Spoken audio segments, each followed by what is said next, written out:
Hello everyone, আজি হৈছে আপোনাৰ 28 of May. So আজি আমি ডিসকাস কৰিম যে কালিৰ মাৰ্কেটটো কেনেকুৱা যাব লাগে।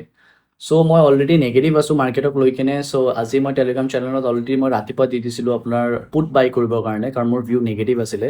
So 49700 পুট অপচন মই বাই কৰিব দিছিলো, সেইটো মই আপোনাৰ 370 ৰ কাষত বাই কৰিব দিছিলো, এইটো গৈছে আপোনাৰ 390 ৰ পৰা গৈছে আপোনাৰ 650 লৈকে।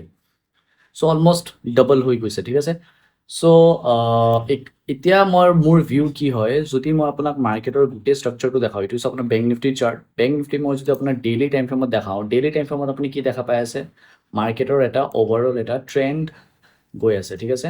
যদি মই এনেকৈ আপোনাৰ এটা ট্ৰেণ্ড লাইন ড্ৰ কৰিব ট্ৰাই কৰোঁ মাৰ্কেটত, চ' আপুনি দেখা পাই আছে মাৰ্কেটৰ এটা ট্ৰেণ্ড, এনেকুৱাকৈ এটা ট্ৰেণ্ড এটা গৈ আছে মাৰ্কেটত, ঠিক আছে।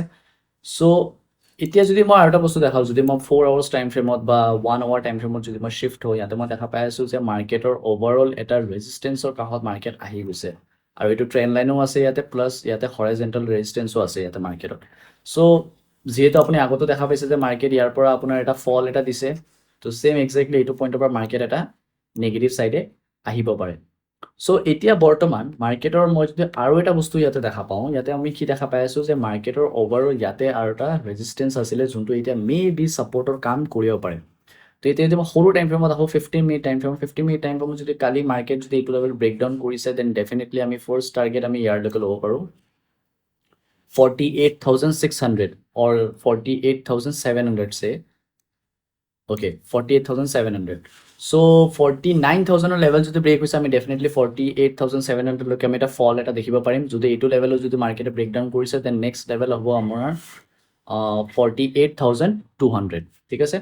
আৰু যদি মাৰ্কেট ইয়াৰ পৰা একো ছাপৰ্ট যদি লৈছে বা ইয়াৰ পৰা যদি ওপৰত গৈছে, দেন ডেফিনেটলি এইটো আমাৰ ফাৰ্ষ্ট ৰেজিষ্টেঞ্চ হ'ব 49,600, যোনটো মই এক্সপেক্ট কৰা নাই। যদি মাৰ্কেট বুলিছো হৈছে, মই ষ্টিল ইয়াতে একো বাইং ট্ৰেড নলওঁ, মই ইয়াতে অলমষ্ট চেলিঙৰ কাৰণে থাকিম, কাৰণ এতিয়া চবকেইটা ছেক্টৰ, চবকেইটা ষ্টকছ অলমষ্ট নেগেটিভত পিনে গৈ আছে। তো নেক্সট হৈ গ'ল আপোনাৰ নিফটিৰ কাৰণে।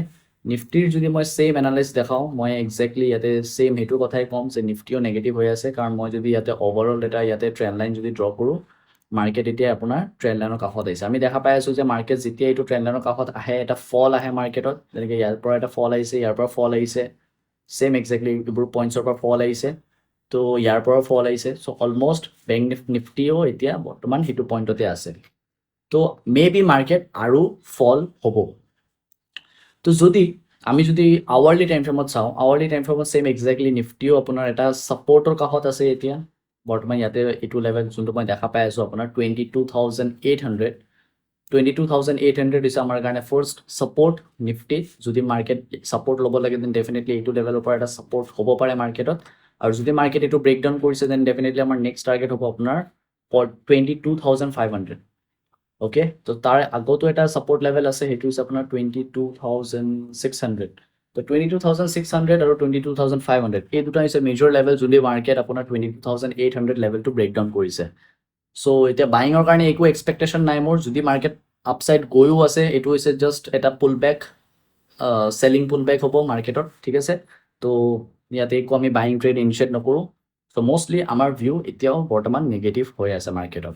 যদি আপোনাৰ মই বেলেগ বেলেগ ছেক্টৰছো দেখাওঁ, আজি চবকেইটা ছেক্টৰছ আপোনাৰ মষ্টলি নেগেটিভে আছিলে। অকল মিডিয়া, FMCG, ফাইনেন্স ছেক্টৰ অলপ চলপ পজিটিভ আছিলে, ঠিক আছে। বাকী অলমষ্ট চবকেইটা ছেক্টৰ, যেনেকৈ আপোনাৰ বেংক নিফটিৰ ছেক্টৰ কেইটাও যদি মই আপোনাক দেখাওঁ, বেংক নিফটি যদি অলমষ্ট ছেক্টৰ কেইটা দেখাওঁ, HDFC বেংক অলমষ্ট ব্ৰেক ইভেনতো আছে, বাকী চবকেইটা বেংকিং ছেক্টৰ নেগেটিভ আছে। চ' এতিয়া বৰ্তমান মাৰ্কেটৰ চেণ্টিমেণ্ট নেগেটিভ আছে। চ' এতিয়া আমি একো বাইঙৰ কাৰণে একো ট্ৰেড ইনিচিয়েট নকৰোঁ, অলমষ্ট আমি চেলিঙৰ কাৰণে থাকিম। Okay, so' that's all for today. Thank U.